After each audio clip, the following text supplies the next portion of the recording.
क्या आपको mutual fund, stocks इन सब से डर लगता है? आपको सिर्फ फिक्स डिपॉजिट पर ही भरोसा है या फिर गवर्नमेंट की स्कीम्स पर ही भरोसा है? तो दोस्तों, आज की इस वीडियो में मैं आपको 6 ऐसी गवर्नमेंट स्कीम्स के बारे में बताने वाला हूं जिनमें आपको बहुत अच्छे रिटर्न्स मिलते हैं। इवन कुछ स्कीम्स के रिटर्न तो बहुत सारे म्यूचुअल फंड्स को भी बीट करते हैं। नमस्कार दोस्तों, मैं हूं आशुतोष, आपका पर्सनल फाइनेंस कोच। चलिए वीडियो को शुरू करते हैं। दोस्तों, पहली स्कीम जो हमारी लिस्ट में है नेशनल सेविंग सर्टिफिकेट, जिसे हम एनएससी के नाम से भी जानते हैं। दोस्तों, इस स्कीम में मिनिमम 1000 रुपए से इन्वेस्टमेंट कर सकते हैं। मैक्सिमम इन्वेस्टमेंट की कोई लिमिट नहीं है। इसे हम सिंगल या फिर जॉइंट होल्डिंग में भी इन्वेस्टमेंट कर सकते हैं। इस स्कीम में हमें 7.7% का एक बहुत ही अच्छा रिटर्न मिलता है। दोस्तों, इस स्कीम का जो टेन्योर है 5 इयर्स का है और इसमें 5 सालों का लॉक इन होता है। 5 सालों से पहले हम इसे विड्रॉ नहीं कर सकते हैं। सिर्फ कुछ स्पेसिफिक कंडीशन, जैसे कि यदि हमने इस स्कीम को गिरवी रख के कहीं से लोन लिया है तो ऐसे में फोरफीचर के केस में स्कीम से विड्रॉल हो सकता है या फिर कोर्ट के ऑर्डर से। दोस्तों, इस स्कीम में हमें एक बहुत ही अच्छा बेनिफिट मिलता है। इसका जो भी इन्वेस्टमेंट है सेक्शन 80C में अप टू 1 लाख तक का जो भी इन्वेस्टमेंट है हमें टैक्स रिबेट के लिए एलिजिबल होता है। दोस्तों, अगली scheme senior citizen specific scheme है। यदि हम हायर एज में गवर्नमेंट स्कीम में इन्वेस्टमेंट करना चाहते हैं तो हम इस स्कीम को सेलेक्ट कर सकते हैं। इसका नाम है सीनियर सिटीजन सेविंग स्कीम। यह भी एक गवर्नमेंट की स्कीम है। इसे हम पोस्ट ऑफिस या बैंक कहीं से भी ले सकते हैं। दोस्तों, इस स्कीम में हमें 8.2% का एक बहुत ही अच्छा रिटर्न मिलता है। इस स्कीम को हम इंडिविजुअली ले सकते हैं या फिर हस्बैंड और वाइफ जॉइंट होल्डिंग में ले सकते हैं। इस स्कीम में मैक्सिमम लिमिट इन्वेस्टमेंट की 30 लाख रुपीज है और मिनिमम 1000 रुपीज है। 30 लाख से ज्यादा हम इस स्कीम में इन्वेस्ट नहीं कर सकते हैं। दोस्तों, इस स्कीम का जो टेन्योर है 5 इयर्स का है, लेकिन इस 5 साल के बाद इसे हम 3 साल के लिए एक बार और एक्सटेंड कर सकते हैं। यानी यह स्कीम में हम एक साथ 8 सालों के लिए इन्वेस्ट कर सकते हैं। दोस्तों, इस स्कीम में प्री मैच्योर विड्रॉल की बात करें तो 1 साल तक तो हम विड्रॉ नहीं कर सकते हैं। 1 साल के बाद और 2 सालों तक यदि हम विड्रॉ कर सकते हैं तो हमें हमारे प्रिंसिपल अमाउंट पे 1.5% का पेनल्टी देना होता है।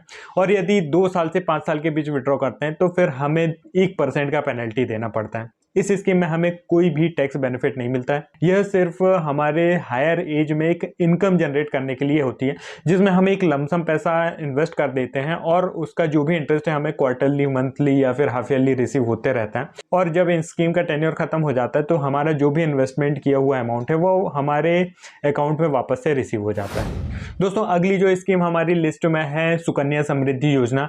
दोस्तों, यह गर्ल चाइल्ड के लिए स्पेसिफिक स्कीम है, जिसमें सिर्फ गर्ल चाइल्ड के नाम से इन्वेस्टमेंट कर सकते हैं। यदि आपके परिवार में कोई बेटी है जिसकी एज 10 साल से कम है तो फिर वह इस स्कीम के लिए एलिजिबल है। यह सिर्फ मैक्सिमम 2 गर्ल चाइल्ड के लिए अवेलेबल है, लेकिन कुछ स्पेसिफिक ट्विंस और ट्रिपलेट्स के केस में ही यह 3 गर्ल चाइल्ड के लिए एलिजिबल होती है। दोस्तों, इस स्कीम में हमें 8% का बहुत ही अच्छा रिटर्न मिलता है।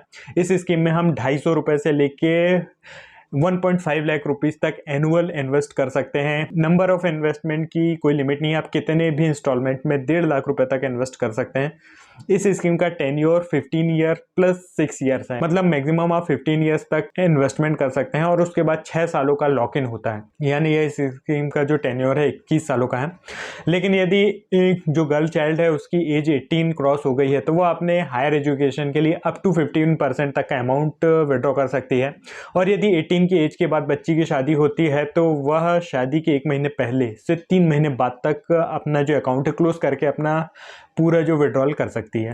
दोस्तों, इस स्कीम का सबसे बड़ा बेनिफिट यह है कि यह स्कीम ट्रिपल एग्जेम्प्ट कैटेगरी में आती है। मतलब आप जो इन्वेस्टमेंट करते हैं वह सेक्शन 80C में टैक्स सेविंग के लिए एलिजिबल होता है। आपको जो इंटरेस्ट मिलता है वह भी टैक्स फ्री होता है और जो स्कीम का जो मैच्योरिटी के बाद कॉर्पस मिलता है वह भी कंप्लीटली टैक्स फ्री होता है। यह एक बहुत ही अच्छी स्कीम है यदि आप अपने गर्ल चाइल्ड के लिए फ्यूचर फाइनेंशियल प्लानिंग कर रहे हैं। दोस्तों, अगली गवर्नमेंट की स्कीम है KVP किसान विकास पत्रक। यह 1988 में लॉन्च हुई थी, जो कि फार्मर्स के बीच में सेविंग्स को एनकरेज करने के लिए थी। लेकिन इसमें कोई भी इन्वेस्ट कर सकता है।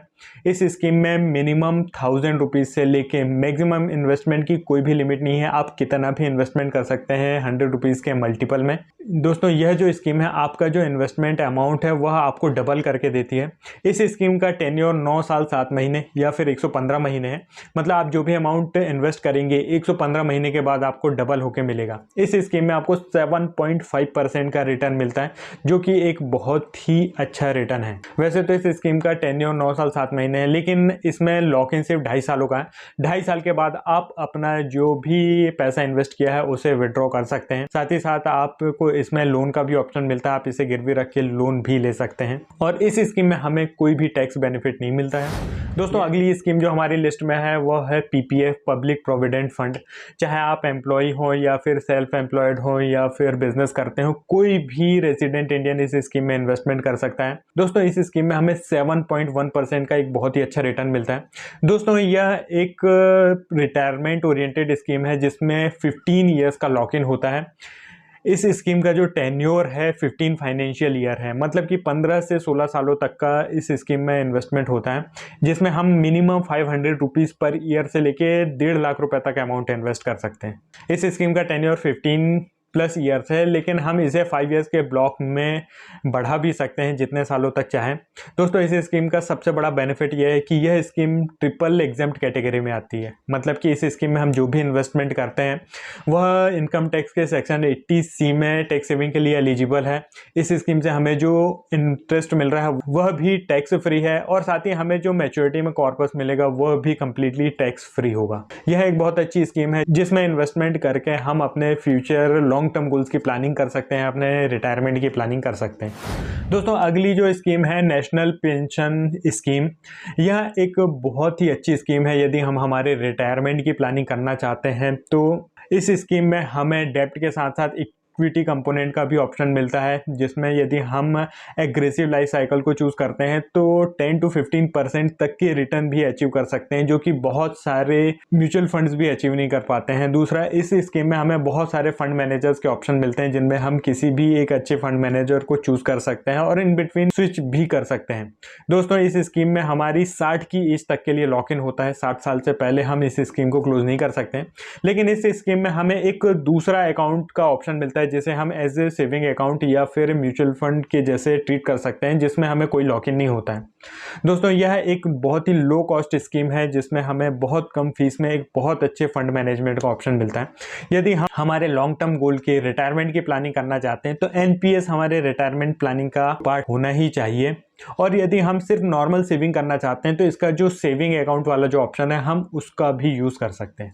दोस्तों यदि इन स्कीम्स के बारे में आप डिटेल में जानना चाहते हैं तो हर एक स्कीम के लिए हमने एक डिटेल्ड वीडियो बनाया हुआ है जिसे आप हमारी गवर्नमेंट स्कीम की प्लेलिस्ट में जाके देख सकते हैं। यदि किसी भी स्कीम से रिलेटेड आपका कोई भी डाउट है तो आप नीचे कमेंट करके पूछ सकते हैं।